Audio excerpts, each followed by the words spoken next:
How to hold a 7% DSCR quote without losing the investor. Here's the moment this whole video is about. You send an investor a quote. 30 seconds later, they text you a screenshot of a conforming rate that pulled up on their phone. And it's a full point lower than yours. And the message underneath it says, "Why is yours so high?" Most brokers do one of two things here. They apologize and go ask the desk for an exception they're not going to get, or they start defending the number, which sounds exactly like defending a markup. Both of those lose the deal. There's a third move, and it's the one the top shops run every single time. You stop talking about the rate and you start explaining the spread. So let's build the whole playbook. First, what the spread actually pays for.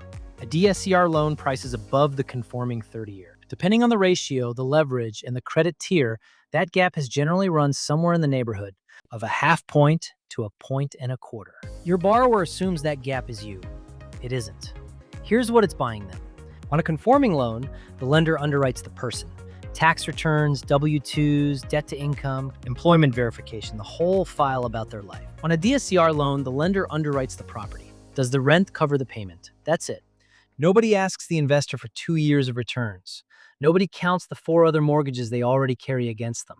Nobody tells them they've hit an investment property limit. That spread is the price of a loan that doesn't care how many doors they already own. And for a real investor, that's not a cost. It's the entire reason the product exists. So say that out loud. When the screenshot comes in, your answer isn't defensive, it's a translation. You tell them, that rate on your phone requires 2 years of returns landed in the personal lane and counts every property you own against you. Mine doesn't. Here's what the difference costs, and here's what it buys. The borrower who understands the spread stops shopping the rate because they now understand they were comparing 2 different products. Now, the part most brokers skip.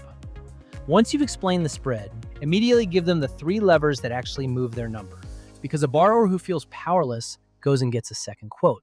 And a borrower who feels like they have controls stays with you. Lever 1 is the ratio. The DSCR ratio is the property's income divided by the payment. Push it up and you move into better pricing tiers. Now here's where the money hides. And this is the single most useful thing in this video. The payment in that denominator isn't just principal and interest. It's principal, interest, taxes, insurance, and association dues if there are any. Insurance sits inside that number. And most brokers run the ratio using the insurance estimate off the purchase contract, which is very often stale and very often low. Then the real bindable quote comes back higher, the payment goes up, the ratio drops, and a file you thought covered comes back short. That doesn't just cost you a tier, it can cost you the deal. So get a real bindable insurance quote before you price anything. And if the ratio is short, reshopping that one line has rescued a lot of files by itself. Lever 2 is leverage. Loan to value is priced in tiers, not on a smooth slope, and the tiers have edges.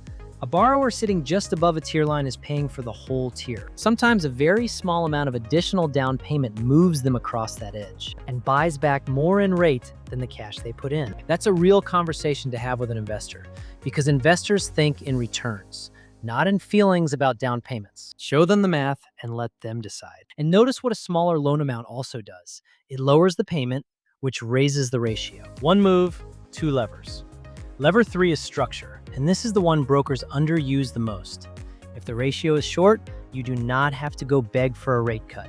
You can change the shape of the payment, stretch the amortization. A 40-year schedule spreads the same balance over more months. The payment drops, the ratio climbs, and the rate never moved. Or ask whether the program offers an interest-only period. Principal comes out of the payment entirely for that stretch, which is the single biggest move available to the ratio. And then there's the lane question. On published DSCR sheets this month, the 30-year fix has been starting in the mid-6s, while the shortest reset ARMs start around the mid-5s. That's roughly a full point of payment difference on the same property, the same borrower, the same file. On a lot of deals, that point is the entire distance between a ratio that covers and one that doesn't. Which brings us to the most important judgment call in this whole playbook. When is that ARM the right answer? And when is it a trap? It's the honest answer when the borrower's exit is dated and it lands before the reset. A flip they're selling. A property they're stabilizing and refinancing out of. A 1031 window. A repositioning with a timeline they've already planned. In those cases, the cheaper money is buying them a specific stretch of time they were going to use anyway. It is a trap when the plan is to hold the property for 10 years and collect rent. There, you've used tomorrow's risk to fix today's ratio. You've solved the coverage problem on your file and handed your borrower a reset they have no plan for.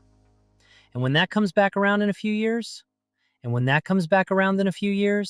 it does not come back to the lender. It comes back to you. So quote both lanes side by side and write the reset date in plain language instead of burying it in a disclosure. Let the borrower's own exit plan pick the lane. The broker who names the trade-off out loud is the one who gets the second deal, because the investor learns the numbers you hand them can be trusted. Last piece. Run the ratio yourself before you submit. Take the lease or a supported market rent figure as your numerator. Build the real payment underneath it with the bindable insurance quote, not the estimate. Divide. If you're short, you now know it on day 0 instead of day 6, and every structuring move we just covered is still available to you. If you find out on day 6, the borrower has gone cold and you're restructuring under pressure, which is the worst possible time to be creative. That's the playbook. Explain the spread instead of defending the rate. Hand them 3 levers so they feel like they have controls. Move the payment before you ever touch the rate. Quote both lanes and say the reset out loud. And pre-check the ratio yourself so nothing comes back as a surprise. Save this one, because you're going to want it in front of you on the next pricing call. And if you've had a deal die on a screenshot from somebody's phone, tell me about it in the comments. I want to hear how you handled it.